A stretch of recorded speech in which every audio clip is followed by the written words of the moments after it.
Booktube, j'espère que vous allez bien. Aujourd'hui on se retrouve pour parler de mes 6 dernières lectures depuis le début de l'année 2025.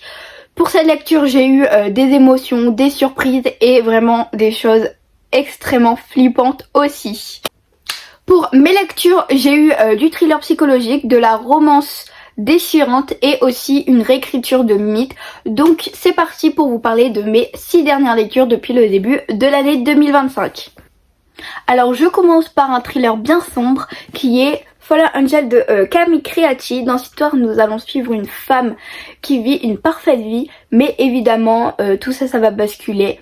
Il y a des secrets, des tensions familiales et des traumatismes enfuis. Ce que j'ai aimé dans cette histoire, c'est vraiment tout. Les personnages, la construction du suspense et franchement, les personnages, ils étaient vraiment incroyables. Et franchement, l'histoire, je l'ai adorée du début jusqu'à la fin. Pour cette histoire, c'est un coup de cœur et franchement, je l'ai adoré et je le recommande à ceux qui aiment les histoires bien psychologiques et tordues. Ensuite, changement d'ambiance avec The Conductor qui est une romance mais une des celles qui font mal. Brittany et Cherry, c'est vraiment mes émotions et là c'est une histoire d'amour entre deux âmes brisées marquées par des pertes, des regrets et des silences. Gros point fort de ce livre, c'est que l'émotion elle était là, je l'ai eu de A à Z.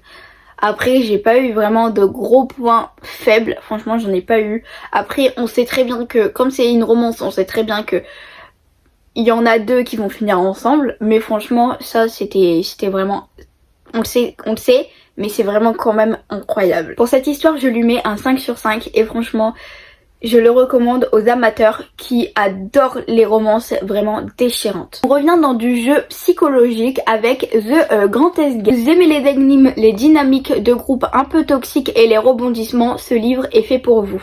C'est un peu dans la veine de The Endurance Game avec un côté plus stratégique. Ce que j'ai aimé dans cette histoire, c'est vraiment les manipulations entre tous les personnages.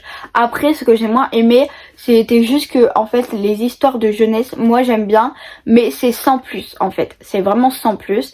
Je lui ai mis quand même un 5 sur 5 parce que j'ai vraiment aimé ma lecture et franchement la lecture elle a été super vite, hein. Elle a été vraiment fluide et tout, donc c'est de la jeunesse, donc moi quand c'est de la jeunesse, bah ça va plus vite que de la romance ou une autre histoire.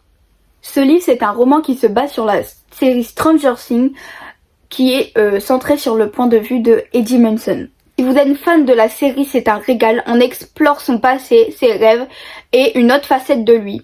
Cette histoire je l'ai trouvée très bien écrite, bon j'ai pas aimé sans plus parce que franchement...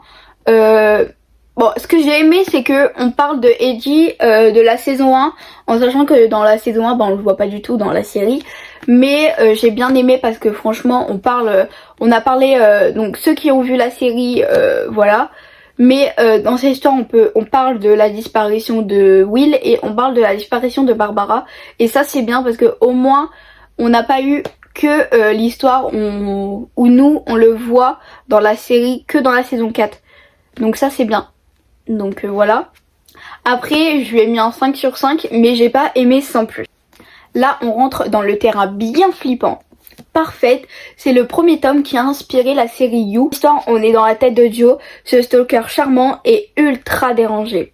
L'écriture est écrite à la deuxième personne et super immersive. J'ai adoré cette histoire, franchement c'est un 5 sur 5, j'ai vraiment adoré les personnages, ils étaient vraiment incroyables. Et forcément j'ai enchaîné avec la suite, Les Corps Cachés. Cette histoire, Joe essaie de se réinventer, mais sa vraie nature revient vite à la surface. Je le trouve beaucoup surprenant que le premier, mais il est tout aussi captivant et malsain. Pour ce livre, j'ai adoré, franchement j'ai adoré les personnages, je lui mets un 5 sur 5 et si vous aimez les meurtres et les histoires bien flippantes, ce livre est fait pour vous. Voilà pour mes 6 lectures du début d'année. Pour mon top 3, ça serait Fallen Angel, The Conductor et Parfaite. Je voulais savoir, est-ce que vous en avez lu certains et vous en avez pensé quoi? Et c'est quoi votre dernière lecture récemment? Likez cette vidéo si ça vous a plu, abonnez-vous si c'est pas déjà fait et je vous retrouve la semaine prochaine pour une nouvelle vidéo.